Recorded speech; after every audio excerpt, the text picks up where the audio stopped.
में मोरलेस डिस्कस किया about all the concepts behind sequence, that is एक sequence है क्या, how to write a sequence, different types of sequence, bounded unbounded sequence, and उसके बाद monotonic sequence, increasing decreasing etc, and उसके बाद limit of a sequence and convergent divergent and oscillating sequence। तो इसका हम लोगों ने examples किया, हम लोगों ने diagram से बनाया, graph से बनाया, concept को समझा, everything we have done, and now we are good to go to start solving questions and as well as seeing the proofs of the theorems।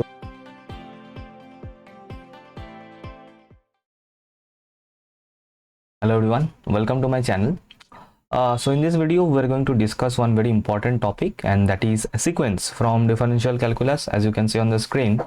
हालांकि sequence and series मतलब infinite series that is taken as one single portion or one single chapter or part or module, we should say module, but infinite series से already one shot video is already there on the channel, link दिख रहा होगा आई button पे। infinite series से जितने भी tests हैं, convergence test जो कि मेनली क्वेश्चन आता है जिस पार्ट से, उनके ऊपर ऑलरेडी एक लेक्चर मैंने बना के रखा है, एंड उसमें जो भी जितने भी टेस्ट हैं सभी टेस्ट से एक दो करके क्वेश्चंस मैंने उसमें सॉल्व करके दिखाया है। अगर वो देख लोगे तो सीरीज वाला पार्ट तो कवर हो ही जाएगा, otherwise if you want then ज़रूर कमेंट करना, तो मैं अलग से हर एक टेस्ट के ऊपर मैं अलग से लेक्चर बना दूंगा। And in this particular lecture we are going to talk about only sequence. ठीक है, अच्छा तो स्टार्ट करते हैं फिर एंड समझते हैं कि सीक्वेंस है क्या, what is a sequence, and इसमें क्या क्या मिलेगा कि सीक्वेंस और सीक्वेंस से like different types of sequence, जितने भी इंपॉर्टेंट कंसेप्ट्स हैं, जितने भी इंपॉर्टेंट टाइप्स है, जैसे कि बाउंडेड सीक्वेंस हो गया, monotonic increasing, strictly increasing decreasing etcetera हो गया, फिर कन्वर्जेंट डाइवर्जेंट ऑसिलेटिंग सीक्वेंस हो गया, सभी का एग्जांपल्स देखेंगे, एंड उसके साथ साथ जो इंपॉर्टेंट क्वेश्चंस है जो डिफरेंट ईयर्स में प्रीवियस ईयर में आते रहते हैं एंड जो इंपॉर्टेंट है सीक्वेंस चैप्टर से, उनको भी सॉल्व करेंगे। मैं टाइम स्टैम्प डाल दूंगा ताकि बाद में भी रिविजन के टाइम आसानी हो कि कब कहाँ किसके आगे क्या देखना है वो समझने में आसानी हो। ठीक है, तो चलो फिर स्टार्ट करते हैं कंसेप्ट। तो सीक्वेंस है क्या, as you can see on the screen definition लिखा हुआ है कि एक collection of a real number is said to be not necessarily distinct. ये इंपॉर्टेंट है कि क्योंकि हम लोगों को पता है सेट जो होता है, सेट के जो डेफिनेशन होता है, सेट के डेफिनेशन में डिस्टिंक्ट वर्ड रहता है, क्योंकि एक सेट में कोई भी एलिमेंट रिपीटेड नहीं दिखना चाहिए, होता भी नहीं है,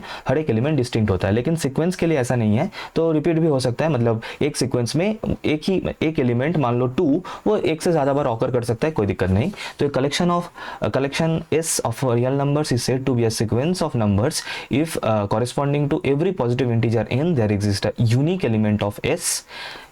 आसान शब्दों में एक सीक्वेंस क्या है, if you can see this line is important, that is a sequence is a mapping from the set of all natural numbers n to the set of all real numbers r। तो यही है जो mainly sequence का definition है वो।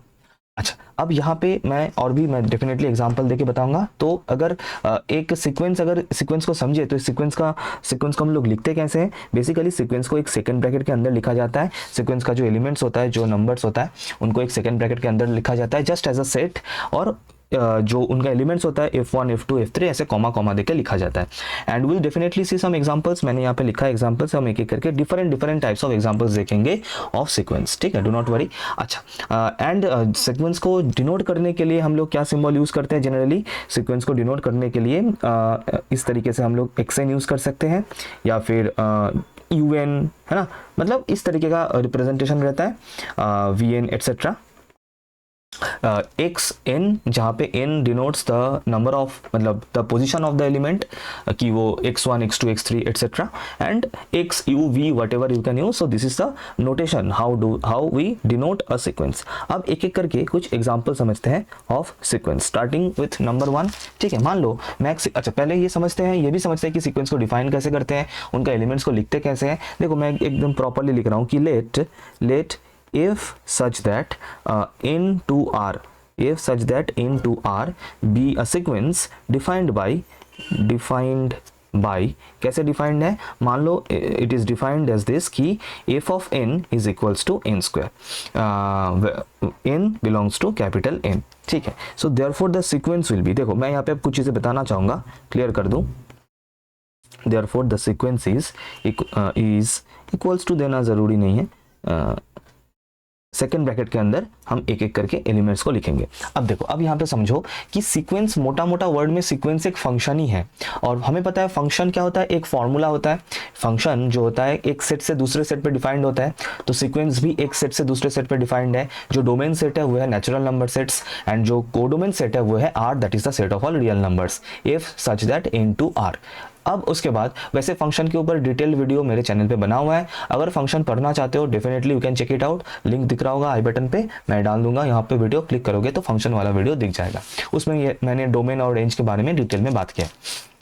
अच्छा, तो अब इसमें क्या होगा कि जैसे कि फंक्शन में होता है, एक फंक्शन में एक फॉर्मूला डिफाइन रहता है, वो राहुल गांधी वाला, इधर से आलू डालो उधर से सोना निकालो वाला, एग्जैक्टली। तो मान लो एक एग्जांपल मैंने ये लिया है कि जहां पे ये फंक्शन का मतलब ये जो सीक्वेंस है इसका जो एलिमेंट्स होगा उसका फॉर्मूला कैसे डिफाइंड है कि f N equals to N square. अब n belongs to capital N लिखा हुआ है, कैपिटल एन मतलब set of all natural numbers. Natural numbers कहाँ से स्टार्ट होते हैं, 1 2 3 4 5 6 एटसेट्रा। तो इसका मतलब हम एक एक करके नेचुरल नंबर इस फॉर्मूला में डालते जाएंगे, जो आउटपुट आएगा उनको हम लोग लिखते जाएंगे। कैसे, देखो, तो फर्स्ट एलिमेंट क्या होगा, फर्स्ट एलिमेंट होगा एफ ऑफ 1, दूसरा एलिमेंट सेकंड एलिमेंट होगा एफ ऑफ 2, तीसरा एलिमेंट होगा F of 3 and so on. So that is equals to मतलब एफ ऑफ 1 मतलब क्या करना होगा, एफ ऑफ 1 मतलब ये जो हमारे पास जो फॉर्मूला है इस पर्टिकुलर फंक्शन का या फिर इस पर्टिकुलर सीक्वेंस का, that is F N equals to N square. यहाँ पे मैं एन के जगह पे 1 डालूंगा तो राइट हैंड साइड में भी एन के जगह पे 1 आएगा, इसका मतलब 1 का स्क्वायर मतलब 1। फिर उसके बाद एफ ऑफ 2 मतलब यहाँ पे n के जगह पे 2 डालूंगा तो राइट हैंड साइड में भी n के जगह पे 2 आएगा, तो 2 का स्क्वायर मतलब 4। देन f3 का मतलब क्या, f3 मतलब f ऑफ 3 मतलब यहाँ पे भी 3 स्क्वायर, दैट इज 3 स्क्वायर मतलब 9 एंड सो ऑन। तो इस तरीके से मेरा जो है सीक्वेंस बन जाएगा। तो सीक्वेंस में एक डेफिनेटली इसका मतलब एक पैटर्न रहेगा, और वो पैटर्न क्या है, जो फॉर्मूला है जिस तरीके से फंक्शन डिफाइंड है उस कॉरेस्पॉन्डिंग सीक्वेंस का, वही है फॉर्मूला, वही है पैटर्न, उसी से ही हमें पता चलेगा what will be the elements of that particular sequence. और अब जो वैरी करेगा obviously that is the formula, that is how F N is defined, वो वैरी करेगा। बस इतना याद रखना, उस एफ एन में मतलब जो जिस तरीके से भी हाउएवर इट इज डिफाइंड, उसमें जो इनपुट्स देना है those inputs will be only natural number starting from 1 2 3 4 करके एक एक करके देते जाना है, and automatically you will get the outputs and that will be the elements of your that particular sequence. Next,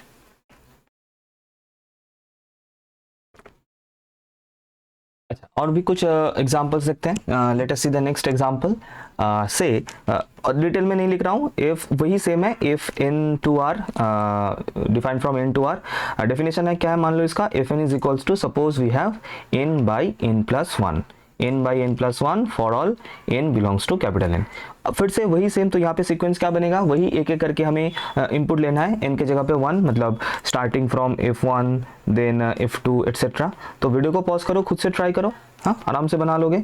तो क्या हो जाएगा इसके एलिमेंट्स, 1, अगर 1 डालोगे तो ऊपर यहाँ पे n के वैल्यू 1, नीचे भी n का वैल्यू 1, तो इसका मतलब 1 बाई 1 प्लस 1 है ना। फिर उसके बाद नेक्स्ट एलिमेंट क्या होगा, n के जगह पे 2 ऊपर भी एंड नीचे भी, तो बेसिकली ये हो जाएगा 2 by 2 plus 1 and so on. तो इसका मतलब ये आंसर क्या बन रहा है, दैट इज 1 बाई 2, 2 बाई 3 है ना, 3 बाई 4 एटसेट्रा एटसेट्रा एटसेट्रा। इस तरीके से इनका इस पर्टिकुलर सीक्वेंस का जो है एलिमेंट्स बनेगा। एक और कुछ और एग्जांपल्स देखते हैं। मान लो एग्जांपल नंबर 3 मैं करता हूँ यहाँ पे।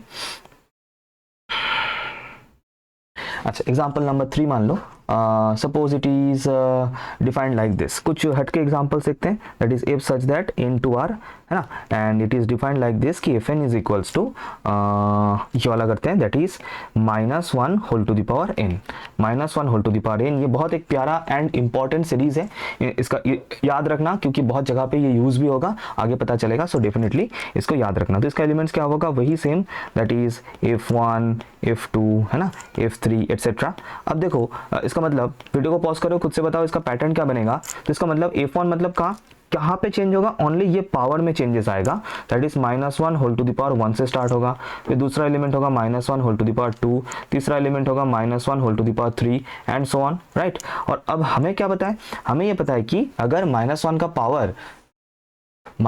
पावर अगर ऑड होगा तो -1 मिलेगा, और अगर -1 का पावर इवन होता है तो हमें +1 मिलेगा। बस इतना फॉलो करना है। इसका मतलब ये जो सीरीज है, सॉरी ये जो सीक्वेंस है, इनका एलिमेंट्स क्या होगा, ये है -1 होगा क्योंकि यहाँ पे पावर ऑड है। नेक्स्ट -1 का होल स्क्वायर मतलब +1 होगा, फिर -1 का होल क्यूब मतलब फिर से -1, फिर से 1, फिर से -1, फिर से +1 एंड सो ऑन। इसका मतलब एक ऑसिलेट करेगा इस ये मतलब ये सीक्वेंस जो है ये ऑसिलेट करेगा बिटवीन -1 एंड +1, -1 1 -1 +1 -1 +1 ऐसे। तो this is definitely particular type of sequence जो मैंने बता रहा था शुरू में, और इसके बारे में आगे भी हम लोग बात करेंगे, एज एन एग्जाम्पल इसको जरूर देखेंगे, राइट। ओके, सो चलते हैं एक कुछ और एग्जाम्पल्स करते हैं। यहाँ पे इतना जगह मैंने रखा है एग्जाम्पल्स के लिए, तो इसको करेंगे हम। एग्जाम्पल नंबर 4 करते हैं, ठीक है। अच्छा, एग्जाम्पल नंबर 4 में चलो लेते हैं ये वाला एग्जाम्पल। ये बहुत एक प्यारा एग्जाम्पल है। Suppose f N is defined as, f N is defined as, by the way f का वही सेम है, f such that n to R, उसमें कोई चेंजेस नहीं है, ठीक है। एंड इफ एन कैसे डिफाइंड है, if N is defined as f n equals to 2 for all n belongs to n, for all n belongs to n. एक बहुत ही इंपॉर्टेंट, ये भी एक इंपॉर्टेंट सीक्वेंस है। और ध्यान देना कि कैसे डिफाइंड है, simply defined as f n equals to 2।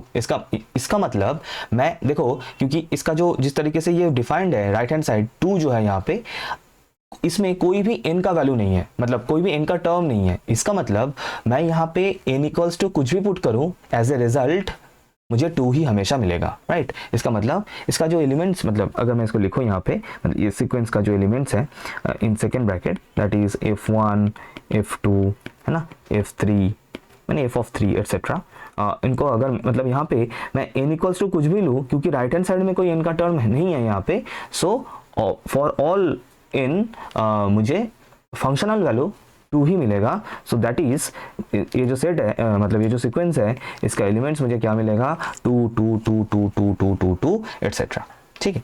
So this is a particular type of and important type of sequence, क्योंकि इसका वैल्यू कांस्टेंट है, तो हम इसको कभी कभी कांस्टेंट सीक्वेंस भी बोलते हैं, क्योंकि whatever I take as value of n, as a result I am getting that a constant value only, so it may be और it can be called as a constant sequence. Next चलते हैं, एक और थोड़ा सा हटके एक और टाइप भी कर लेते हैं। सपोज दिस वन नंबर 5 होगा ये। Suppose it is defined as, वही सेम डोमेन इन है and the codomain set is R, and f N is defined as, f N is equals to, suppose it is defined as sine n pi by 2, sine n pi by 2, this is how it is defined, ठीक है, where n belongs to n, n belongs to n, ठीक है। अच्छा, अब बताओ इसका elements क्या क्या होगा। वीडियो को पॉज करो, खुद से ट्राई करो।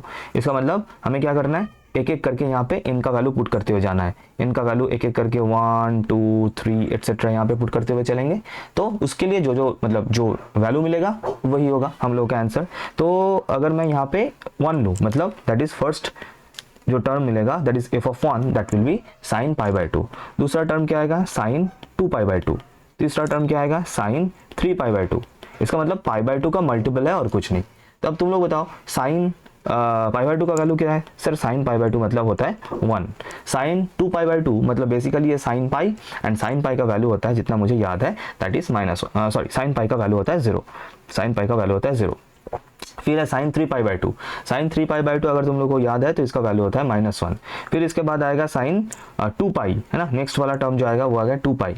तो इस तरीके से फिर उसके बाद फिर से शायद 1 आएगा, है ना, फिर से 0 आएगा, फिर से -1 आएगा, शायद इस तरीके से ये जो है terms of this particular sequence हमें मिलता जाएगा। ज़रा इसको कमेंट सेक्शन में वेरीफाई करना एंड बताना कि you are getting the same terms और not for this particular sequence. तो यहाँ तक आई होप कंसेप्ट क्लियर है कि एक सीक्वेंस क्या है, सीक्वेंस कैसे डिफाइंड होता है, और सीक्वेंस का जो एलिमेंट्स होता है उनको कैसे लिखा जाता है। इफ़ इट इज़ क्लियर, एक लाइक ज़रूर करना, है ना, और सब्सक्राइब कर लेना, क्योंकि वैसे भी सिलेबस यहाँ पे पूरा कवर होगा, बिल्कुल लेटेस्ट क्वेश्चंस के साथ कवर होगा, एंड प्रैक्टिस भी होगा, राइट। और शेयर करना जितना ज़्यादा हो सके। एंड चलते हैं नेक्स्ट सेगमेंट में, दैट इज जो जैसे कि मैंने बताया था कि there are like different categories of sequence, तो will see the next category as bounded sequence.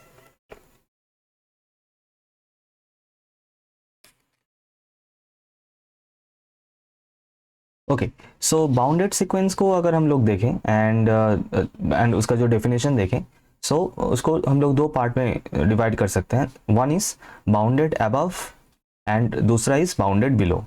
तो पहले डेफिनेशन देख लेते हैं एंड उसके बाद इसको ग्राफिकली समझेंगे एंड विथ डिफरेंट एग्जांपल्स कि वो बाउंडेड अबव है, बाउंडेड बिलो है, या फिर दोनों में से कुछ भी नहीं है, एंड इसको डिटेल में समझेंगे. So if you see first the definition, and if you can see, तो first जो है that is a real sequence xn, a real sequence xn is said to be bounded above. ठीक है, तो जो मैं बता रहा था दो कैटेगरी में हमें दिखेगा bounded above if there exists a real number capital M such that xn is less than equals to M for all n equals to for all n belongs to capital M, and this capital M is said to be an upper bound of the sequence, an upper bound of the sequence.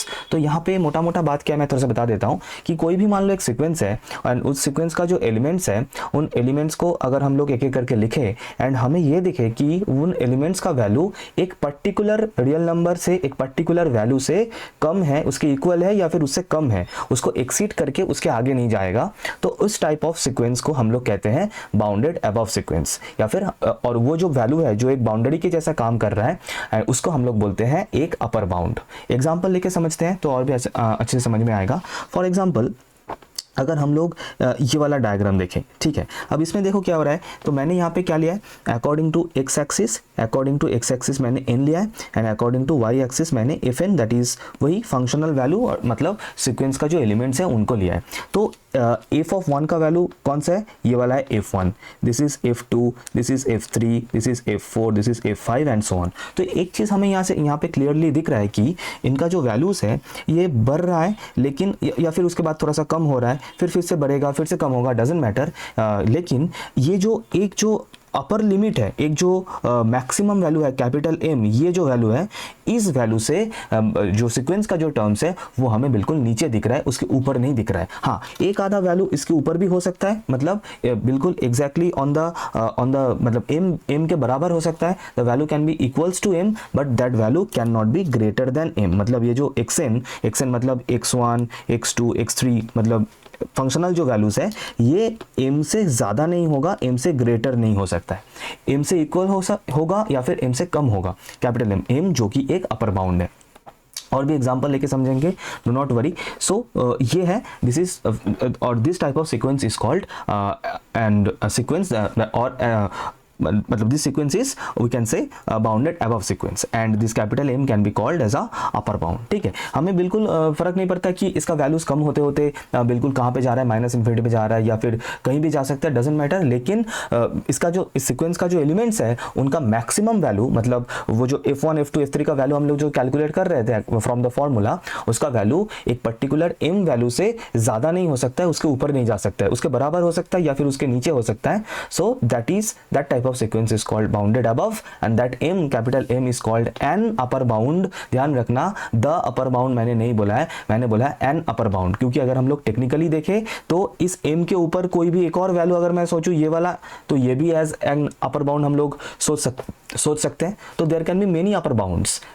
तो जो मतलब इसीलिए N word use किया है क्योंकि mathematics में एक बहुत एक इंपॉर्टेंट टर्म है that is LUB and GLB, that is greatest lower bound and lowest upper bound. तो ये थोड़ा सा और टेक्निकल बातें हैं, इसके इतना डिटेल में मैं फिलहाल नहीं जा रहा हूँ, आगे थोड़ा सा देख सकते हैं इसके ऊपर. लेकिन फिलहाल द पॉइंट इज कि this is M is an upper bound and sequence का जो वैल्यूज है, सीक्वेंस का जो एलिमेंट्स है वो इस M से कम मुझे दिखना चाहिए, M के बराबर हो सकता है या फिर M से कम होना चाहिए फॉर अ बाउंडेड अबव वाला सीक्वेंस. नेक्स्ट, तो ऑब्वियसली जो दूसरा कैटेगरी है दैट इज बाउंडेड बिलो, तो उसके लिए बिल्कुल ऑपोजिट होगा. As you can see that is bounded below sequence के लिए जो वैल्यूज है मतलब xn मतलब वही फंक्शनल वैल्यूज है ना, x1, x2, x3 एक्सेट्रा. तो फंक्शनल वैल्यूज एक पर्टिकुलर वैल्यू से ग्रेटर होना चाहिए, इक्वल हो सकता है या फिर ग्रेटर, उससे कम नहीं हो सकता. So that type of sequence is called bounded below sequence and यहाँ पे स्मॉल m को we can call as a lower bound of the sequence. हम एग्जाम्पल लेके समझेंगे, डू नॉट वरी. अब देखो फॉर एग्जांपल, अब देखो ये वाला एक सीक्वेंस है, मैंने यहाँ पे थोड़ा सा एग्जांपल लिया है. ये सीक्वेंस का टर्म्स क्या है, मैंने मतलब डिफाइंड कैसे है, as you can see it is defined as fn equals to n, fn equals to n इस तरीके से डिफाइंड है. तो इसका मतलब F1 का वैल्यू होगा 1, F2 का वैल्यू होगा 2, F3 का वैल्यू होगा 3, F4 का 4, 5, 6। तो इसका मतलब ये बढ़ते बढ़ते बढ़ते बढ़ते इन्फिनिटी पे जा रहा है। तो इसका मतलब ये जो सीक्वेंस है इसका कोई अपर बाउंड नहीं है, ये इसका कोई ऊपर में कोई सीमा, कोई अपर बाउंड नहीं है, ये बढ़ते बढ़ते इन्फिनिटी तक जाएगा। So that means this sequence is not bounded above, is not bounded above, we can say इसका ऊपर मतलब कोई अपर बाउंड नहीं है, this is not bounded above, that we can say. लेकिन हाँ, ये सीक्वेंस बाउंडेड बिलो है, डेफिनेटली बाउंडेड बिलो है, क्योंकि इन सीक्वेंस का जो एलिमेंट्स है, मतलब ये जो सीक्वेंस है इसको अगर हम लोग लिखे सेकेंड ब्रैकेट में तो क्या होगा 1 2 3 4 इस तरीके से हमें एलिमेंट्स मिलेगा। तो जो लोएस्ट वैल्यू है 1, देखो ये एलिमेंट, ये सीक्वेंस का जो एलिमेंट्स है 2 3 4 5 6, ये इसका इन सभी का वैल्यू 1 या फिर 1 से ज़्यादा है, 1 से कम नहीं हो सकता है। तो definitely this 1 can be treated as a lower bound. So this is a lower bound of this particular sequence, this is a lower bound of this particular sequence. So technically हम इस सीक्वेंस को बोल सकते हैं this is bounded below, this sequence is bounded below sequence, this sequence is bounded below. मैं ये हमेशा बोलते आ रहा हूँ कि मैथमेटिक्स में कोई भी टॉपिक को हम लोग दो तरीके से समझ सकते हैं, एक algebraically that is formula wise, दूसरा ग्राफिकली। ग्राफिकली अगर समझेंगे, ग्राफिकली समझना सबसे बेहतर रहता है, because if we understand any topic graphically तो हम लोग भूलेंगे नहीं, और इस तरीके से समझेंगे वो बिल्कुल मतलब आसानी से प्योरली हमें वो समझ में आ जाएगा उसका कंसेप्ट क्या है। तो इस पर्टिकुलर सिक्वेंस के लिए जो कि डिफाइंड है FN इक्वल्स टू n इस तरीके से, जिनका एलिमेंट्स हमें दिख रहा है क्लियरली 1 2 3 4 5 6 एक्सेट्रा, ये सीक्वेंस बाउंडेड अबव नहीं है क्योंकि इसका कोई अपर बाउंड नहीं है, वैल्यूज एलिमेंट्स सीक्वेंस का एलिमेंट्स बढ़ते बढ़ते इन्फिनिटी तक जा रहा है। लेकिन 1 जो है that is a lower bound, क्योंकि ये जो सीक्वेंस है इनका जो एलिमेंट्स है, इन सभी एलिमेंट्स का वैल्यू 1 या फिर 1 से ज़्यादा है, 1 से कम कोई भी वैल्यू मेरे पास है नहीं। So 1 can be treated as a lower bound for this sequence and that is why we can call कि this sequence is bounded below. Clear है बिल्कुल। और भी एग्जांपल्स देखते हैं। अच्छा, फिर अगर मैं ये सीक्वेंस को सोचूं, इस सीक्वेंस को मैं देखूं, तो इसको देखो, इसको क्या हो रहा है कि ये जो सीक्वेंस है ये कैसे डिफाइंड है, बिल्कुल उल्टा मैंने लिया ताकि और भी अच्छे से समझ में आए। Fn इक्वल्स टू -n, ये डिफाइंड कैसे है sir? It is defined as Fn equals to -n। तुम लोग सोचो इसका एलिमेंट्स क्या होगा, कंसेप्ट को समझो, एंड बिल्कुल उसी के मतलब लास्ट एग्जांपल की तरह सोचना कि इसका जो एलिमेंट्स होगा, if you right the elements of this particular sequence, तो यहाँ पे इनके जगह पे 1 2 3 हम लोग पुट करते हुए चलेंगे, है ना। इस तरीके से यहाँ पे Fn हम लोग मिलेगा according to the y axis and according to the x axis, मैंने इनका वैल्यूज लिया है।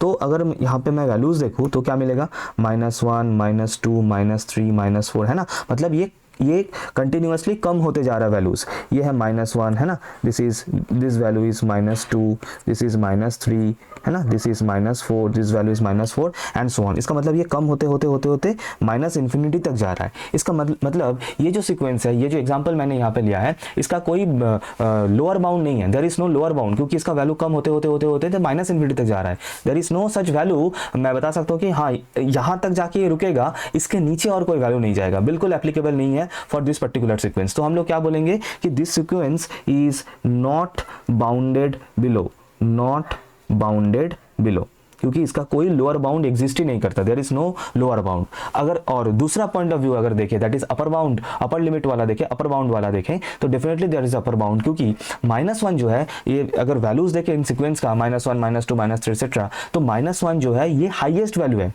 क्योंकि सामने नेगेटिव लगा हुआ है, तो ऑब्वियसली नेगेटिव लगने से वैल्यूज जो है कम हो रहा है। -1 इज द हाईएस्ट वैल्यू, कोई भी वैल्यू सीक्वेंस का कोई भी वैल्यू -1 से ग्रेटर मुझे नहीं दिख रहा है। -1 is the greater value, the greatest value among all the elements of this particular sequence. तो इसका मतलब अगर हम लोग देखें for this particular sequence, then -1 इस तरीके से लिखते हैं, -1 is a upper bound, -1 is a upper bound of this sequence, upper bound, and hence this sequence is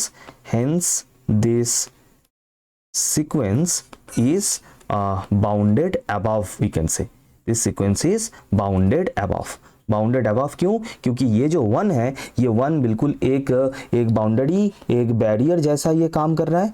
ये 1 जो है ये बिल्कुल एक बाउंड्री या बैरियर जैसा यहाँ पे काम कर रहा है, क्योंकि इस -1 के ऊपर कोई भी वैल्यू जा नहीं रहा है। -1 के इक्वल हो सकता है डेफिनेटली, लेकिन उसके ऊपर नहीं जाएगा। Why? Because -1 is a elder brother, that is your छत, एंड छत से नीचे ही सब वैल्यूज दिख रहा है। सो दैट छत is your upper bound and hence this sequence is bounded above, not bounded below, क्योंकि इसका कोई जमीन नहीं है, ये बिल्कुल जाता ही जाएगा, जाता ही जाएगा, जाता ही जाएगा up to -infinity।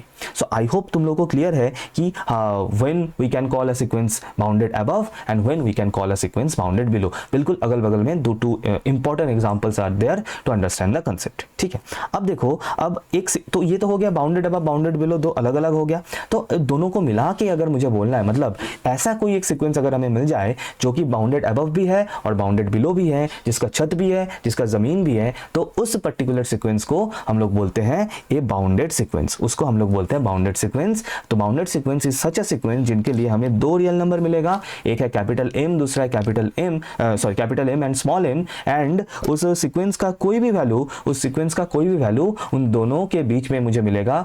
Small m से कम, छोटा नहीं कोई भी वैल्यू मुझे मिल सकता है, एंड कैपिटल M से ज्यादा ग्रेटर कोई भी वैल्यू मुझे मिल नहीं सकता है। जो भी वैल्यूज मुझे मिलेगा small m and capital M के अंदर मिलेगा, बीच में मिलेगा। सो that type of particular sequence is called a bounded sequence. तो ये कंसेप्ट समझना बहुत जरूरी है, मैंने यहाँ पे दिखा है। तो ये एक हालांकि मैंने कोई पर्टिकुलर सीक्वेंस लेके डिफाइन नहीं किया है। सो अगर हम लोग इसको देखें तो बिल्कुल यहाँ पे क्लियरली पता चलेगा, दैट इज ये जो एलिमेंट्स है, मतलब this is your this is your, मैं थोड़ा सा और जूम कर देता हूँ, हाँ, दिस इज योर F1 है ना, this is your F2, this is your F3 and so on. तो इसका मतलब अगर हम लोग इन वैल्यूज को देखें, देखो कम होते होते स्मॉल m तक जा रहा है एंड बढ़ते बढ़ते कैपिटल M तक जा रहा है। इस सीक्वेंस का सभी elements small m and capital M के अंदर ही है। उस कैपिटल M से ज्यादा नहीं हो सकता कोई भी एलिमेंट एंड स्मॉल m से कम नहीं हो सकता कोई भी element. So capital M is acting as a upper bound here, this is your upper bound, and small m is acting as the lower bound, as a lower bound of this particular sequence, and hence this sequence can be called as a bounded sequence। इस sequence को हम लोग एक bounded sequence बोल सकते हैं, क्योंकि इसका both upper bound and lower bound exist करता है। So this is the concept behind the bounded sequence। I hope ये clear है, I hope ये pictorial, ये graphical interpretation ये clear है। अब थोड़ा सा और कुछ important examples लेते हैं, एक एक करके मैं यहाँ पे examples लूँगा and तुम लोग बताओगे कि whether that will be bounded sequence, yes or no, right? Okay, तो let us start with this one, example number 1। so suppose मैंने ले लिया कि fn is equals to, अच्छा अब कुछ दूसरे तरीके से भी लिखते हैं, बार बार fn लिख रहा हूँ। चलो एक सीक्वेंस xn डिफाइंड है, xn किस तरीके से डिफाइंड है, where, क्योंकि इस तरीके का भी रिप्रेजेंटेशन हमें मिलेगा, where xn is equals to, suppose मैं लेता हूँ 1/n for all n belongs to n। इस तरीके से भी सीक्वेंस को लिखा जाता है। तो अब तुम लोग बताओ इसका मतलब ये सीक्वेंस का एलिमेंट्स क्या होगा, x1 क्या होगा, तो यहाँ पे n के जगह पे 1 पुट करेंगे तो 1, x2 क्या होगा सर 1/2, x3 क्या होगा n के जगह पे 3 1/3, x4 क्या होगा 1/4 एंड सो ऑन। अब तुम लोग जरा बताना, वीडियो को पॉज करके बताना कि ये सीक्वेंस बाउंडेड अबव होगा, बाउंडेड बिलो होगा, या फिर दोनों ही नहीं होगा, या फिर दोनों ही होगा। क्या होगा आंसर, जरूर बताना कमेंट सेक्शन में। अच्छा, तो अगर हम देखें तो इसमें क्या हो रहा है, देखो अब समझना, बहुत प्यार से बहुत ध्यान से समझना, क्योंकि फिर से अगर तुम लोगों को ये समझना है और ग्राफ ड्रॉ करके समझना है तो डेफिनेटली ग्राफ ड्रॉ करके सोच सकते हो।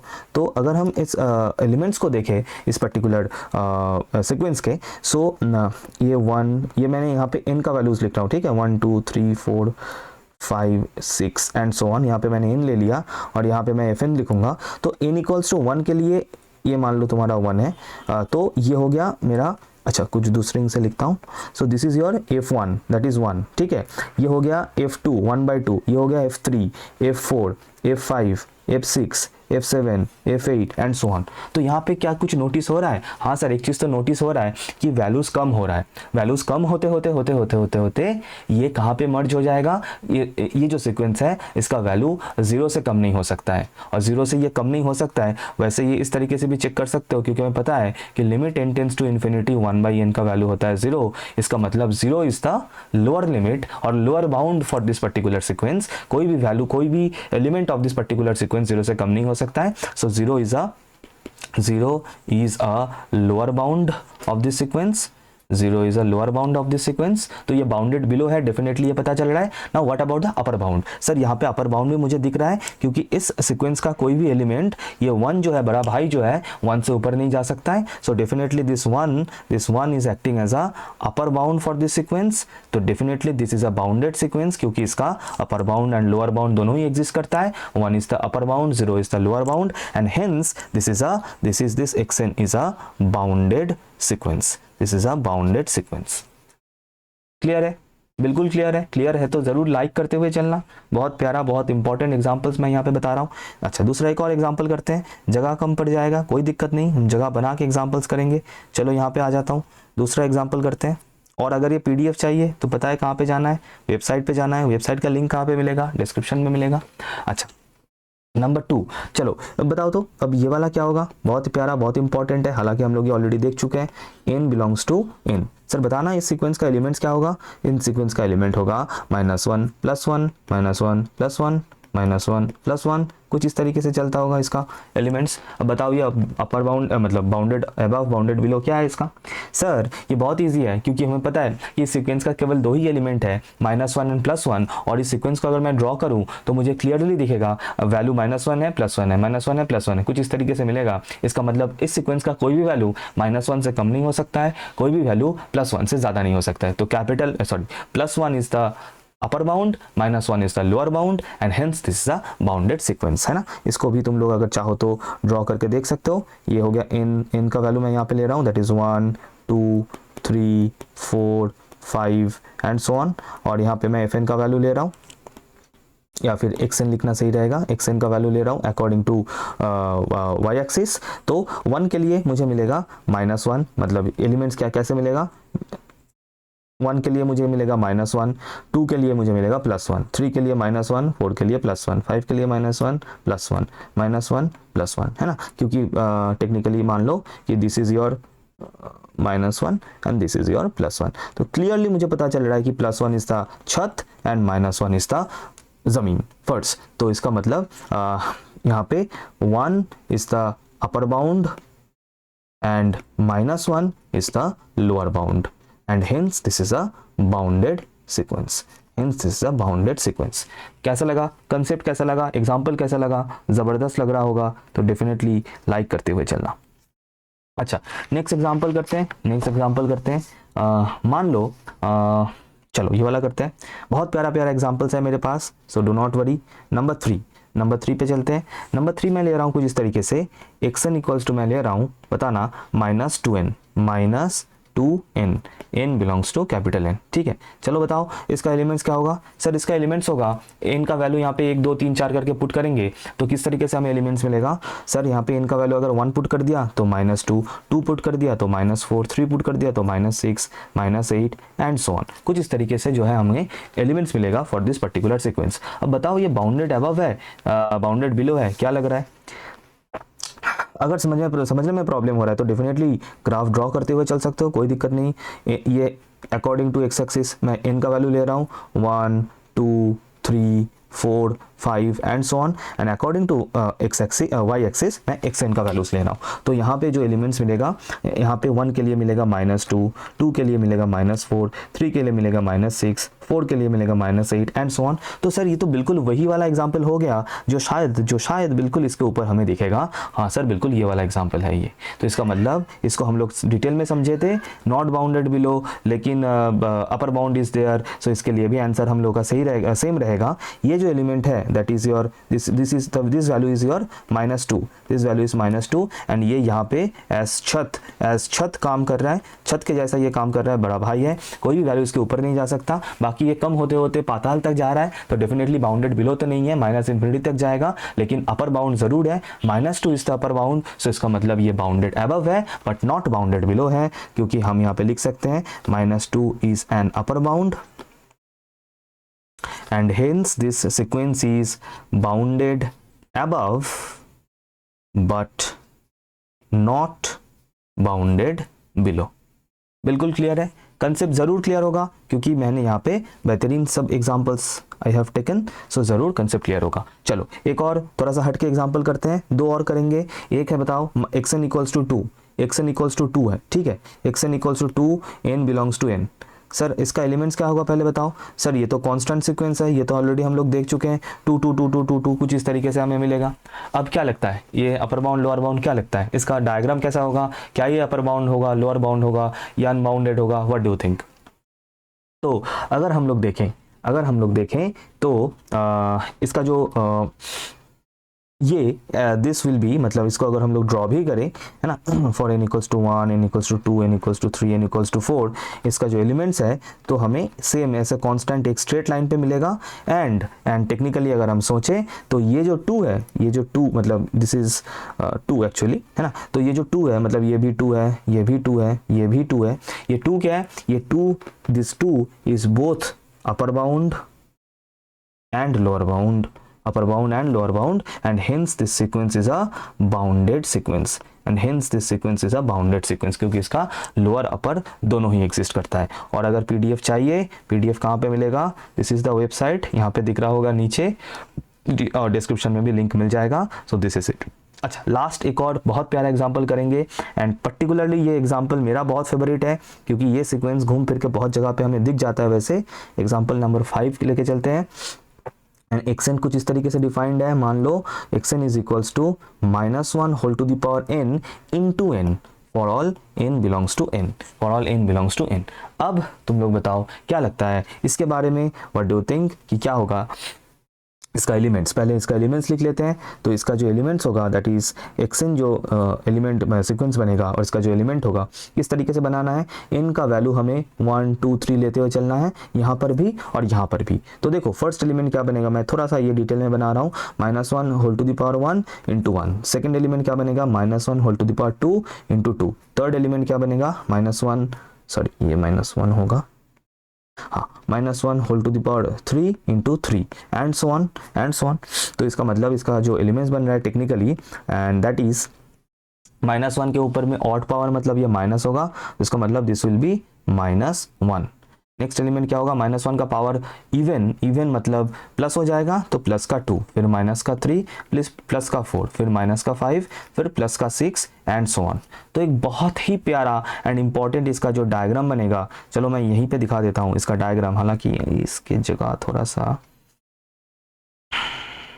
ठीक है, मैं यहाँ पे दिखा रहा हूँ इसका डायग्राम, ठीक है, यहाँ पे दिखा रहा हूँ, राइट। इसको मैं स्टार्ट कर देता हूँ यहाँ पे ताकि तुम लोग जब बाद में इसको देखो क्लियर हो। यहाँ पे मैं इसका डायग्राम दिखा रहा हूँ। इसका देखो डायग्राम क्या बनेगा, ये हो गया एक्स एक्सिस, सॉरी ये हो गया एक्स एक्सिस जिसके अकॉर्डिंग मैं इन का वैल्यू लूंगा, और ये हो गया वाई एक्सिस इसके अकॉर्डिंग मैं इफ एन, और इफ एन या फिर टेक्निकली अगर लिखूँ तो मिट जा मेरे भाई, हाँ टेक्निकली अगर हम देखें तो एक्स एन का वैल्यू लूंगा। अच्छा तो n इक्वल्स टू 1 2 3 4 5 6 एटसेट्रा। तो 1 पे क्या वैल्यू था सर, 1 पे वैल्यू था -1, तो यहाँ पे डॉट मिलेगा। सर 2 पे वैल्यू क्या था, 2 पे वैल्यू था 2, तो यहाँ पे मिलेगा। सर 3 पे वैल्यू था -3, तो यहाँ पे मिलेगा। 4 पे वैल्यू था +4, फिर -5, फिर +6, फिर -7, फिर +8। इसका मतलब अगर ध्यान से देखो तो ये जो वैल्यूज है, जो ऊपर का जो वैल्यूज है ये बढ़ते प्लस इन्फिनिटी तक जाएगा, और नीचे का ये जो वैल्यूज है ना, ये कम होते माइनस इन्फिनिटी तक जाएगा। तो इसका मतलब ये जो सीक्वेंस है ये नाइदर बाउंडेड अबव है एंड नॉर बाउंडेड बिलो है। तो इसका मतलब this is neither bounded above nor bounded below, and that is why I have said this is a very important and interesting sequence, -1 whole to the power n into n। इसका कोई upper bound भी नहीं है, क्योंकि ये जो even number के लिए जो वैल्यूज है 2 4 6 8 एक्सेट्रा, ये बढ़ते बढ़ते बढ़ते बढ़ते प्लस इन्फिनिटी तक जाएगा। That means therefore no upper bound. And जो ऑड पावर के लिए जो वैल्यूज है -1 -3 -5 एक्सेट्रा, ये कम होते होते माइनस इन्फिनिटी तक जाएगा। That means no lower bound. So कुल मिला के this is an unbounded sequence. Unbounded मैं क्यों बोल रहा हूँ, क्योंकि इसका ना ही अपर बाउंड है ना ही कोई लोअर बाउंड है। तो देखो हम लोगों ने सभी तरीके का एग्जांपल्स कर लिया, उनका डायग्राम्स को समझा, एंड उसके साथ साथ जो है examples, different types of examples को हम लोगों ने यहाँ पे समझा है। अच्छा, नेक्स्ट जो कैटेगरी है जिसके ऊपर डिपेंड करके हम लोग और डिफरेंट टाइप्स ऑफ सीक्वेंस देख सकते हैं, that is depending upon the terms of the sequence, कि whether the terms are increasing और डिक्रीजिंग, उसके ऊपर डिपेंड करके there can be increasing sequence और कैन बी डिक्रीजिंग सीक्वेंस। इसको हम लोग समझेंगे। लाइक अभी जो एक इंक्रीजिंग सीक्वेंस है वो दो टाइप से डिफाइंड हो सकता है, मतलब whether it is monotonic increasing और it is strictly increasing. Difference क्या है दोनों में? वैसे डेफिनेशन स्क्रीन के ऊपर लिखा हुआ है, हियर इज द डेफिनेशन, है ना, एज यू कैन सी।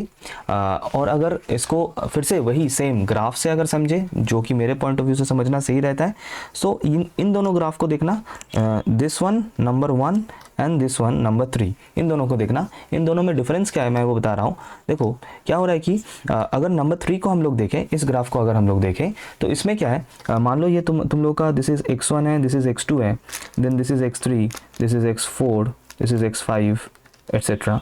यहाँ पे है, अच्छा यहाँ पे मान लो this is x5, this is x6 etcetera. तो इसका मतलब this is an example of monotonic increasing sequence, monotonic increasing. ठीक है, अब मोनोटोनिक इंक्रीजिंग में क्या है, पॉइंट क्या है कि जो अगला टर्म है, जो नेक्स्ट टर्म है, वो पहले टर्म से आइदर ज़्यादा होगा या फिर इक्वल होगा, कम नहीं हो सकता है। मोनोटोनिक इंक्रीजिंग मतलब x2 is either greater than x1 or it can be equal to x1.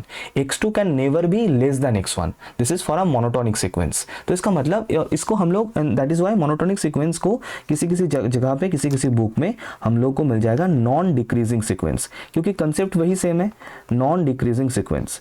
Non decreasing क्यों? क्योंकि वैल्यूज जो है, मतलब जो टर्म्स जो है सीक्वेंस का, वो कम नहीं हो रहा है, आइदर इक्वल होगा या फिर बढ़ता जाएगा, कभी कम नहीं होगा। So that is a non decreasing sequence और मोनोटोनिक इंक्रीजिंग सीक्वेंस। ये मोनोटोनिक में ये इक्वल्स टू वाला पार्ट हमें दिखेगा, जो कि हमें नहीं दिखेगा, that is this in the first one, that is a strictly increasing sequence. This is strictly increasing, strictly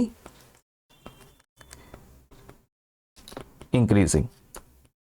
अब देखो इसमें क्या हो रहा है, जैसे कि टर्म्स तुम लोग को दिख रहा है, that is this is your x1, this is your x2, this is your x3, this is your x4, है ना, एंड सो ऑन। तो इसका मतलब यहाँ पे xi plus 1 is strictly greater than xi, मतलब जो दूसरा जो नेक्स्ट टर्म है वो उसके आगे का, मतलब जो उसका जो पिछला टर्म है, उसका जो आगे वाला टर्म है, उससे बढ़ता ही दिखेगा, कभी इक्वल नहीं होगा, कम होने का तो कोई चांस ही नहीं है, कभी भी डिक्रीज तो नहीं कर सकता, केवल सिर्फ और सिर्फ वो बढ़ता जाएगा, इक्वल भी नहीं होगा।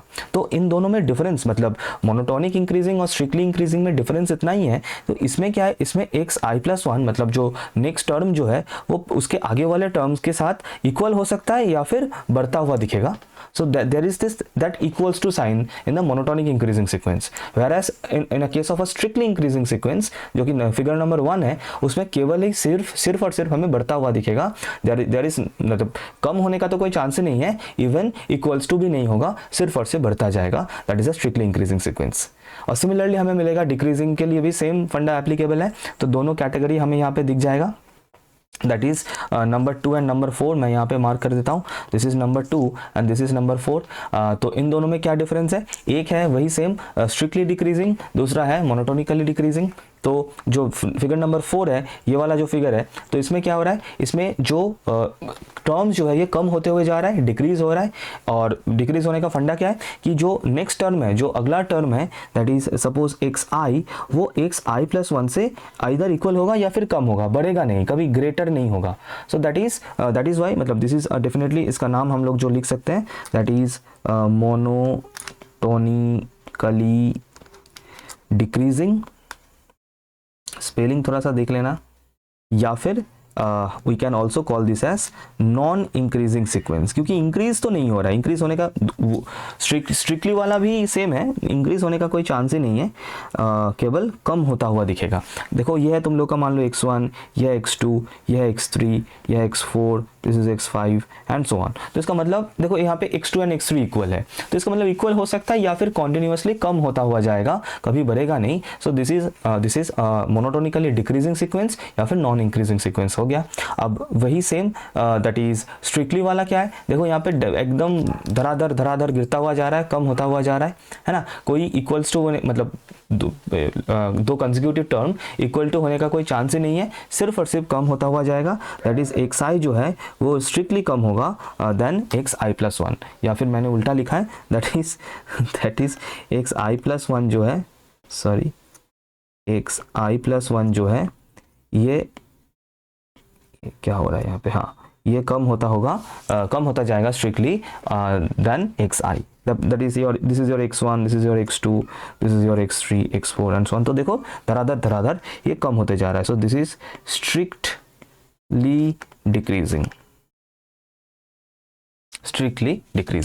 तो आई होप यहाँ तक बिल्कुल क्लियर है। अच्छा, और मोनोटोनिक सीक्वेंस, अगर सिर्फ मोनोटोनिक सीक्वेंस अगर क्वेश्चन में पूछा जाए तो either that sequence is either that is monotonically increasing और that is monotonically decreasing, in both in this either of this two cases हम उस सीक्वेंस को एक मोनोटोनिक सीक्वेंस बोल सकते हैं।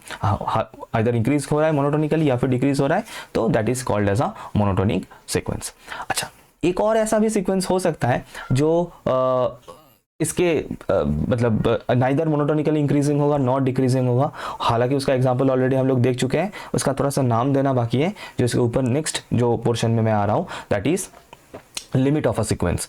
दैट इज वो सीक्वेंस कन्वर्ज करेगा कोई पर्टिकुलर लिमिट में, मतलब कि मान लो एक सीक्वेंस इंक्रीजिंग है, बढ़ते जाते हुए एक कोई पर्टिकुलर वैल्यू पे जाके वो मीट कर रहा है, अगर ऐसा हो रहा है, या फिर कम होते होते कोई एक पर्टिकुलर वैल्यू पे जाकर मीट कर रहा है, अगर ये सिनेरियो होगा या फिर ये दोनों में से कुछ भी नहीं होगा, so depending upon whether the limit exist और not, there are certain categories. लेकिन उसके पहले लिमिट क्या है सीक्वेंस का उसको थोड़ा सा जान लेते हैं, देन उसके बाद ये कैटेगरीज समझते हैं, that is convergent, divergent and oscillating sequence. Okay, so we'll start with the definition of limit of a sequence, and as you can see on the screen, तो इसको I'll explain, but before that let us see the definition, क्योंकि कभी कभी question आ जाता है for 1 mark कि write the definition of limit of a sequence, और ये वाला पार्ट मैं बाद में शूट कर रहा हूँ तो थोड़ा सा देख लेना। Anyways, क्या बोल रहे हैं कि a sequence xn of real numbers is said to tend to a limit L, finite limit L, finite real number L. For every epsilon greater than 0, there exists a positive number k, positive integer k, depending on epsilon, such that कि this is the thing, मतलब modulus of xn minus L less than epsilon for all n greater than equals to k, or limit n tends to infinity xn equals to L। अब the point is कि इस limit का ये दोनों ही representation है, we can use any of this two. अब ये समझना थोड़ा सा इजी है, इसका मतलब ये वाला रिप्रेजेंटेशन, क्योंकि इसमें बेसिक लिमिट का कंसेप्ट यूज हुआ है, और ये ऑलरेडी मैं बता चुका हूँ इन प्रीवियस एग्जांपल्स कि अगर ऐसा हो रहा है, इसका उल्टा वाला वर्जन थोड़ा सा पहले देख लेते हैं। वो जो हो रहा था, वो एग्जांपल जो हो रहा था कि जैसे ही मैं x1 x2 x3 करके जैसे मैं बढ़ा रहा हूँ एक सीक्वेंस के टर्म्स को, मैं जैसे आगे बढ़ रहा हूँ, तो वो वैल्यूज जो है, मतलब x1 x2 x3 का वैल्यूज जो है बढ़ते इंफिनिटी तक जा रहा है। So that is not the case. अगर वैसा नहीं हो रहा है तो that is x1 x2 x3 मतलब आफ्टर सर्टेन टर्म्स, कुछ टर्म्स के बाद अगर जो सीक्वेंस का जो एलिमेंट्स है, जो नंबर्स है, वो अगर कोई भी एक पर्टिकुलर वैल्यू पे टेंड कर रहा है, तो मतलब मान लो x1 x2 x3 थोड़ा सा ऊपर नीचे हो रहा है, after 5 6 7 8 after finite number of terms, वो 1000 टर्म्स हो सकता है, 10,000 टर्म्स हो सकता है, 1 लाख टर्म्स भी हो सकता है, कुछ भी हो सकता है। So after certain amount of terms, अगर जो है वो सीक्वेंस का टर्म्स कोई भी एक पर्टिकुलर वैल्यू के ओर जा रहा है, जो जिन लोगों ने प्रोबेबिलिटी में जो वो फ्रीक्वेंसी डेफिनेशन वाला लेक्चर मेरा देखा है, आई बटन में ये लिंक डाल दूंगा, सेकंड सेमेस्टर में था बहुत लोगों का, तो वहाँ पर भी मैंने ये वाला कंसेप्ट वहाँ पे समझाया था, वो प्रोबेबिलिटी ऑफ हेड हाफ कैसे हो रहा है, ऊपर नीचे हो रहा है, ऊपर नीचे वैल्यूज हो रहा है, होते हाफ पे जाके वो वैल्यू टेंड कर जा रहा है। या फिर ऐसे ही x1 x2 x1 x2 मतलब x1 x2 x3 x4 इसका वैल्यू बहुत ज़्यादा इधर उधर होते होते after certain number of terms कोई एक पर्टिकुलर वैल्यू पे जाके जो है वो मर्ज हो जा रहा है. So that is the limit of the sequence. वो जो वैल्यू जहाँ पे जाके मर्ज हो रहा है that value is called the limit of the sequence. That is L in our definition. That L is that particular value जहाँ पे वो जाके मर्ज हो रहा है, कन्वर्ज हो रहा है. Right okay. अच्छा, ये तो इजी वाला डेफिनेशन था. अब दूसरा ये वाला जो डेफिनेशन है मॉड्यूलस वाला, अगर ये देख के थोड़ा सा समझने में प्रॉब्लम हो रहा है तो आई विल एक्सप्लेन दैट. ठीक है, पहले इस डेफिनेशन को पकड़ते हैं. इसमें क्या है, पहले इस वाले पार्ट को पकड़ते हैं, जो लेफ्ट हैंड साइड में जो पार्ट है दैट इज दिस वन कि modulus of xn minus L is less than epsilon. ठीक है, ये इनइक्वालिटी का एक फॉर्म है और इस इनइक्वालिटी के इस फॉर्म को हम लोग ब्रेक कर सकते हैं. एंड अगर याद है तो स्कूल लेवल का इनइक्वालिटी था तो उसको हम लोग कुछ इस तरीके से ब्रेक कर सकते हैं. क्या क्या मैंने यहाँ पे मॉडुलस को अगर मॉडुलस को मैं रिमूव करूँ तो ये एक ऐसा इनइक्वालिटी बन जाएगा, हमें पता है, minus epsilon less than xn minus L less than epsilon. अब क्या क्या मैंने नेक्स्ट लाइन में मैंने तीनों टर्म के साथ L ऐड किया है, प्लस L क्या है, so plus L minus epsilon. जैसे ही मैंने इस मिडिल टर्म में मैं यहाँ पे L ऐड करूंगा तो ये minus L plus L cancel out होके सिर्फ xn बचेगा एंड L प्लस एप्सिलॉन. तो एक इस तरीके का एक जो है इनइक्वालिटी मेरे पास मिल रहा है. ठीक है, एप्सिलॉन क्या है, epsilon is greater than 0 and epsilon का वैल्यू जो होता है वेरी स्मॉल पॉजिटिव क्वांटिटी. याद रखना हमेशा मैथमेटिक्स में epsilon is taken as a very small positive quantity. मान लो उसका वैल्यू हो गया 0.001 या फिर 0.0102 whatever, very small positive quantity. अच्छा, अब सॉरी अब इसको अगर मैं डायग्राम ग्राफिकल मतलब डायग्राम से समझाऊं, बिकॉज सो फार जितने भी examples we are doing we are understanding them using diagram. So best रहता है डायग्राम से समझना. तो कुछ इस तरीके का एक डायग्राम बनेगा. समझना यहाँ पे क्या हो रहा है. देखो, ये मान लो तुम लोगों का L है. ठीक है, ये जो लाइन मैंने यहाँ पे ड्रॉ किया पिंक वाला, ये वाला line, this denotes the value of the L. कुछ भी हो सकता है, मान लो L का वैल्यू हो गया हाफ एटसेट्रा व्हाटएवर. अच्छा, तो L minus epsilon L plus epsilon, ये एक L के दोनों साइड में एक बाउंड्री, एक बैरिकेड जैसा बन गया, क्योंकि एप्सिलॉन एक फिक्स्ड क्वांटिटी है. अगर L से माइनस करूंगा, अच्छा, ये ऊपर वाला L प्लस एप्सिलॉन होगा, नीचे वाला L माइनस एप्सिलॉन होगा. ठीक है, क्योंकि L माइनस एप्सिलॉन का वैल्यू L से कम होगा तो डेफिनेटली वो नीचे रहेगा. तो ये नीचे वाला जो डैश लाइन है L minus epsilon that is the lower boundary and L plus epsilon जो ऊपर का बाउंड्री है, ऊपर का जो डैश लाइन है that is L plus epsilon. तो ये तो मतलब अकॉर्डिंग टू द डेफिनेशन, अब समझो डेफिनेशन में क्या बता रहा था यहाँ पे कि ये जो xn का जो वैल्यू है, ये वाला जो हमें मिला था, xn का जो वैल्यू है, xn क्या है, xn हो गया उस सीक्वेंस का जो टर्म्स है वो x1 x2 x3 एक्सेट्रा, वो इन दो बाउंड्रीज के बीच में मुझे दिखना चाहिए. That is L minus epsilon and L plus epsilon के बीच में मुझे दिखना चाहिए.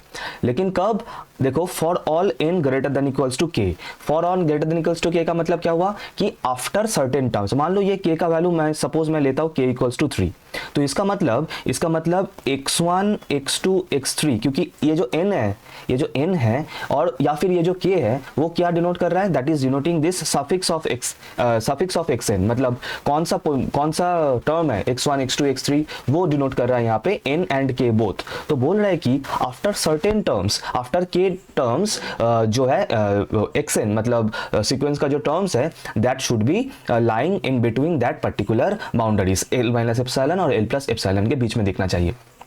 फॉर एग्जाम्पल मैंने यहाँ पे k का वैल्यू मैं मान लेता हूँ चलो 3, that is x1 x2 x3 के बाद जो बाकी टर्म्स है that is x4 x5 x6 मुझे इस बाउंड्री के बीच में दिखना चाहिए. तो वही मैंने यहाँ पे डिस्प्ले किया है इन दिस पर्टिकुलर डायग्राम. इसको देखना, देखो क्या हो रहा है इसमें कि सपोज ये है x1, ये x2, ये x3.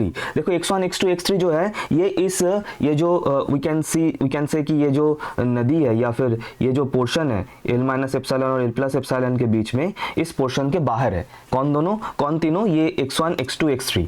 तो x4 से x4, ये x5 से this is x6, this is x7, x8, x9 and so on. तो यहाँ पे हमें क्या दिख रहा है, यहाँ पे हमें ये दिख रहा है कि आफ्टर x3 जो टर्म्स है x4 x5 x6, एटसेट्रा, ये ऊपर नीचे हो रहा है, कम ज़्यादा हो रहा है, according to the formula of that sequence हमें वैल्यूज मिल रहा है, लेकिन वो L जो है उस L के आसपास रह रहा है। And not only that, L minus epsilon और L प्लस एप्सिलॉन, ये जो बाउंड्रीज है ऊपर और नीचे, इसके बाहर भी नहीं जाएगा, इसके बाहर तो नहीं जाएगा, एंड इसके अंदर ही कम ज़्यादा होते होते आफ्टर सर्टेन टाइम L पे जाके वो मर्ज हो जाएगा, बिल्कुल L के बराबर या फिर L के बहुत नज़दीक वो वैल्यूज आता जाएगा, and then only we can call कि L is the limit of this particular sequence. ठीक है, और इसको हम लोग इस तरीके से लिमिटिंग फॉर्म से भी इसको हम लोग लिख सकते हैं, that is limit n tends to infinity x n equals to L। तो मैंने यहाँ पे दोनों डेफिनेशन तुम लोगों को समझा दिया है। आई होप ये क्लियर है। क्लियर है तो एक लाइक जरूर करना। ठीक है, इस लेक्चर में हम लोग यहाँ तक ही समझेंगे, मतलब इसके बाद कन्वर्जेंट, डाइवर्जेंट, ऑसिलेटिंग यहाँ तक समझेंगे। इसका मैं पार्ट 2 बना देता हूँ, वरना जो है ये बहुत ज़्यादा लंबा हो जाएगा। पार्ट 2 में हम लोग थ्योरम्स, कुछ इंपॉर्टेंट थ्योरम्स है जो रिजल्ट्स हमें याद रखना है वो करेंगे, एंड उसके साथ साथ सीक्वेंस से क्वेश्चन सॉल्व करेंगे। Right, okay. नाउ तो depending upon this limit of a sequence, मतलब एक सीक्वेंस ऐसा बिहेव करेगा कि नहीं करेगा, उसके ऊपर डिपेंड करके हम लोग सीक्वेंस को डिफरेंशिएट कर सकते हैं। And there are 3 types of sequence, as we can see, convergent sequence, divergent sequence, oscillating sequence. Right, अच्छा, नाम में ही पता चल रहा है कन्वर्जेंट सीक्वेंस मतलब यही बिल्कुल, दैट इज अगर कोई एक सीक्वेंस कोई एक पर्टिकुलर फाइनाइट लिमिट L पे अगर जाके कन्वर्ज कर रहा है, तो देखो डिफिनेशन में भी वही लिखा है कि number convergent if it has a finite limit L belongs to R, मतलब वही ऊपर नीचे हो रहा है, फिर उसके बाद आफ्टर सर्टेन टर्म्स जाके एकदम एक लाइन पे, मतलब एक पर्टिकुलर वैल्यू पे अगर जाके वो कन्वर्ज कर रहा है, वहां पे जाके मर्ज कर रहा है, then that sequence will be called as a convergent sequence. Right, next divergent sequence, बिल्कुल इसका अपोजिट, दैट इज अगर आफ्टर सर्टेन टर्म्स या फिर कभी भी वो अगर कोई पर्टिकुलर वैल्यू पे जाके मर्ज ना करे, आइदर बढ़ता जाए बढ़ करके प्लस इन्फिनिटी तक चला जा सकता है, या फिर कम होते माइनस इन्फिनिटी तक चला जाएगा, so that type of sequence is called divergent sequence. और अगर याद है तो हम लोगों ने ऑलरेडी ये दोनों एग्जाम्पल किया था, ये वाला है ना, जहाँ पे मैंने बताया था, ये फर्स्ट वाला जो हम लोगों ने एग्जाम्पल लिया था, that is F N equals to n, that is x, मतलब x1 x2 x3 क्या आएगा, फिर 1 2 3 4 करते ये इन्फिनिटी जा रहा है, दैट इज इसका कोई ये कभी कन्वर्ज ही नहीं करेगा, this particular sequence, this is not convergent, this is going to plus infinity, so this is a divergent sequence which is diverging to plus infinity, ये हमें याद रखना है। एंड सिमिलरली ये वाला एग्जांपल भी हम लोगों ने किया था, fn equals to minus n, इसका उल्टा था, कम होते माइनस इन्फिनिटी तक जा रहा था, so again this is also divergent, but this is diverging to minus infinity. तो ये दोनों केसेस में the sequence will be called divergent sequence. ठीक है, तो ऑलरेडी ये एग्जांपल हम लोग देख चुके हैं, और भी एग्जांपल्स देखेंगे, डू नॉट वरी, और भी एग्जांपल्स देखेंगे। तो डाइवर्जेंट सीक्वेंस हो गया है ना, प्लस इन्फिनिटी माइनस इन्फिनिटी मैंने बता दिया, कन्वर्जेंट सीक्वेंस हो गया। अब एक और सीक्वेंस बचता है, दैट इज थोड़ा सा हटके, दैट इज ऑसिलेटिंग सीक्वेंस। ये ना ही कन्वर्जेंट है ना ही डाइवर्जेंट है, neither convergent nor divergent, and this type of sequence is called oscillating sequence. अब इसको समझने के लिए हम एग्जाम्पल्स देखते हैं, सभी टाइप्स का एग्जाम्पल हम लोग देखते हैं, इंक्लूडिंग ऑसिलेटिंग सीक्वेंस। चलो, अच्छा, तो कन्वर्जेंट सीक्वेंस का जो डायग्राम है वो जिस भी टाइप का हो सकता है, डिफरेंट, मैंने यहाँ पे कुछ दिखाने का कोशिश किया है, इसके अलावा और भी हो सकता है दैट, लेकिन मोरलेस जो ज़्यादातर जो जिस टाइप्स का हमें मिल जाता है convergent sequence, that is this things. तो समझते हैं एक करके। तो सपोज मेरा ये इससे हम लोग स्टार्ट करते हैं, ये वाला जो है, that is suppose x n equals to 1/n, मतलब ये जो, मतलब यहाँ पे 4 जो टाइप हो सकता है उसका डायग्राम मैंने दिखाया है। ठीक है, फॉर ये जो सेकंड डायग्राम है, अगर मैं इसको सेकंड डायग्राम मान लूँ, तो इस कैटेगरी में जो आ सकता है, for example that is x n equals to 1/n, या फिर x n equals to n/n+1, ये हो गया। और ये कैसे पता चल रहा है, देखो x n equals to 1/n, इसका जो एलिमेंट्स है, इन एलिमेंट्स को अगर सोचोगे, मतलब इसका जो सीक्वेंस बनेगा, n इक्वल्स टू 1 के लिए 1/n मतलब 1/1 मतलब 1, मतलब मैं यहाँ पे इस xn जो सीक्वेंस बनेगा इस पर्टिकुलर एग्जाम्पल के लिए, तो इसका जो सीक्वेंस है वो मैं लिख रहा हूँ। तो पहले n इक्वल्स टू 1 पुट करेंगे तो 1 आएगा, next 1/2, 1/3, 1/4, 1/5 and so on, right, ये हो गया। तो इसका मतलब ये 1 से स्टार्ट होके ये सपोज 1/2, 1/3, मतलब ये कम होते जा रहा है एंड होते होते 1/∞ तक जाएगा, है ना, 1/∞ तक जाएगा एंड 1/∞ मतलब होता है 0। और ये वाला एग्जांपल ऑलरेडी हम लोग पहले भी देख चुके हैं, लिमिटिंग और बिल्कुल वहाँ पे मैंने ये भी बताया था। तो ये आता है इस कैटेगरी में, दैट इज वैल्यूज अगर ऐसे कम होते होते होते होते कोई एक पर्टिकुलर वैल्यू पे जाके अगर ये मर्ज हो जा रहा है तो that is definitely a convergent sequence. और इसको अगर तुम लोग कैलकुलेट करना चाहो मतलब लिमिटिंग अप्रोच से, तो कैसे करोगे, limit n tends to infinity xn that is equals to limit n tends to infinity 1/n, limit n tends to infinity 1/n और इसका वैल्यू क्या होता है, 0 ही होता है ऑब्वियसली, राइट। तो अगर हमें ऐसे लिमिट से अगर एक फाइनाइट वैल्यू मिल रहा है तो ऐसे भी हम लोग डिफाइन कर सकते हैं कि since we are getting a finite value by using the limit n tends to infinity, so and that is why that sequence can be called as a convergent sequence and converges to 0, that's it. एक और करते हैं n/n+1, इसका क्या होगा बताना, same approach से करना, ठीक है। इसका मतलब दोनों तरीके से कर सकते हो, इसका जो एलिमेंट्स है उन एलिमेंट्स को प्लॉट कर सकते हो और अगर ऐसे लिमिट से कैलकुलेट करना चाहो तो वो भी कर सकते हो। सो इसके लिए जो xn का जो टर्म्स जो है बनेगा, हालांकि ये एग्जाम्पल भी हम लोग ऑलरेडी शायद देख चुके हैं, दैट इज 1/2, है ना, फिर 2/3, फिर 3/4 एंड सो ऑन, ये भी कम होते जा रहा है, ये भी कम होते जा रहा है और इनको भी प्लॉट कर सकते हो। और अगर इसको लिमिटिंग अप्रोच से करना चाहो, that is limit n tends to infinity xn equals to limit n tends to infinity n/n+1। और इसके लिए हमें क्या करना होता था, इफ़ यू रिमेंबर, ऊपर और नीचे हम लोग n से जो है वो डिवाइड करेंगे, ऊपर और नीचे, डिनोमिनेटर और न्यूमरेटर को। तो ये ऊपर अगर n/n कर दिया और नीचे भी n/n हो गया प्लस 1/n हो गया, जो पूरा ऊपर और नीचे हम लोगों ने n से डिवाइड कर दिया। तो ये क्या आ जाएगा, limit n tends to infinity 1/1 plus 1/n, right, equals to sorry. अब अगर मैं इसके ऊपर लिमिट अप्लाई कर दूं तो ये वाला टर्म तो 0 हो जाएगा, सो 1/1 प्लस 0, सो बेसिकली हमें जो इसका आंसर मिल रहा है दैट इज 1।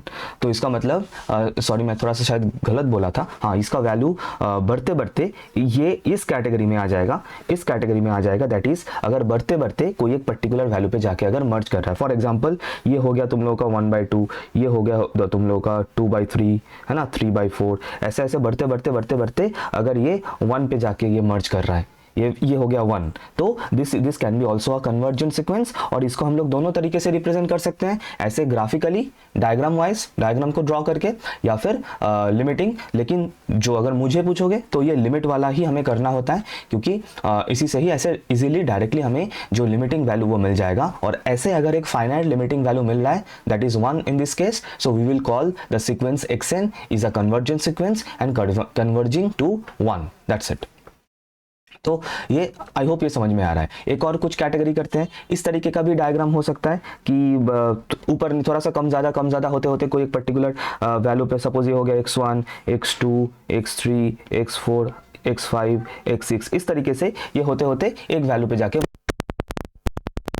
जाके जो है ये मर्ज हो रहा है, ये भी कन्वर्जेंट सीक्वेंस हो सकता है। या फिर ये वाला लास्ट वाला xn इक्वल्स टू 2, मतलब इसका अगर हम लोग सीक्वेंस बनाएं, xn सीक्वेंस अगर बनाए, मतलब इसका अगर एलिमेंट्स हम लोग लिखें तो हमें सिर्फ और सिर्फ 2 ही मिलता जाएगा, 2, 2, 2, 2 एटसेट्रा एटसेट्रा।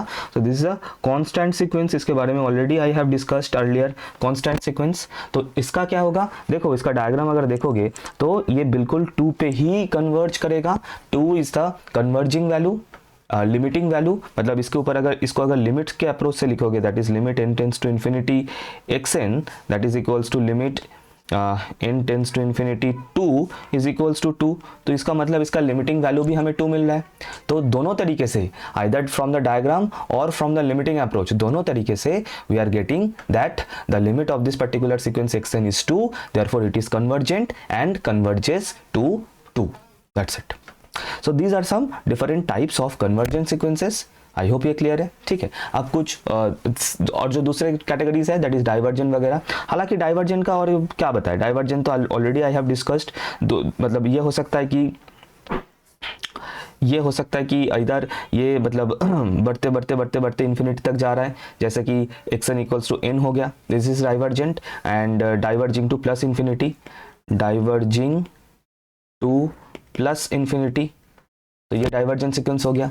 या फिर ये भी हो सकता है कि उल्टा जो है डाइवर्जिंग टू माइनस इन्फिनिटी, है ना, ऐसे मतलब अगर मैं एक सेकेंड, हाँ, अगर ऐसे एलिमेंट्स पहले ये था, फिर ऐसे ऐसे कम होते होते होते बिल्कुल पाताल तक जा रहा है, दैट इज माइनस इन्फिनिटी तक जा रहा है, तो this is also divergent and this is diverging to minus infinity, diverging to minus infinity. तो ये भी डाइवर्जेंट का यही दो कैटेगरी हो सकता है, मतलब either going to plus infinity और going to minus infinity, that's it, ठीक है। And last but not the least that is oscillating sequence. Oscillating sequence का मैं बता देता हूँ, एग्जाम्पल से बताना सही रहेगा। मैं इस साइड में आ जाता हूँ यहाँ पे, चलो ठीक है। सपोज मैं यहाँ पे दो एग्जाम्पल दे रहा हूँ ऑसिलेटिंग सीक्वेंस का।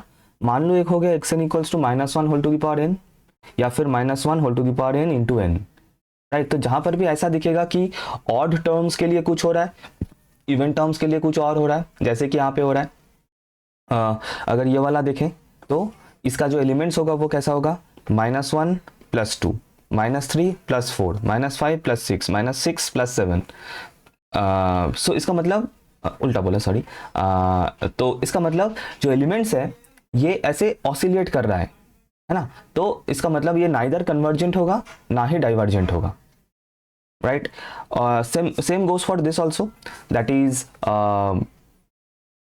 ये है दूसरा वाला जो था, मतलब ये वाला था -1 whole to the power n। इसका अगर डायग्राम देखें तो ये भी एक ऑसिलेटिंग सीक्वेंस है, क्योंकि इसका जो वैल्यूज है -1 + 1, -1 + 1, -1 + 1 ऐसा होता जाएगा। तो इसका मतलब ये नाइदर +1 पे कन्वर्ट हो रहा है, नाइदर -1 पे, नाइदर इन्फिनिटी जा रहा है, not plus infinity, neither minus infinity, nothing. So इसका मतलब these are the examples of oscillating sequence. तो ध्यान रखना। तो कुल मिला के ये हो गया सभी कैटेगरीज, और एंड यही इस वीडियो के लिए मैं यहाँ तक ही रखना चाहूँगा। तो इसमें हम लोगों ने मोर और लेस डिस्कस किया about all the concepts behind sequence, that is एक sequence है क्या, how to write a sequence, different types of sequence, bounded unbounded sequence, and उसके बाद monotonic sequence, increasing decreasing etc, and उसके बाद limit of a sequence and convergent divergent and oscillating sequence। तो इसका हम लोगों ने examples किया, हम लोगों ने diagram से बनाया, graph से बनाया, concept को समझा, everything we have done, and now we are good to go to start solving questions and as well as seeing the proofs of the theorems, जो मैं नेक्स्ट वीडियो में कवर कराऊंगा। सो इस वीडियो के लिए इतना ही एवरीवन, थैंक यू। सब्सक्राइब कर लेना, शेयर करना, लाइक ज़रूर करना। मिलते हैं नेक्स्ट वीडियो में।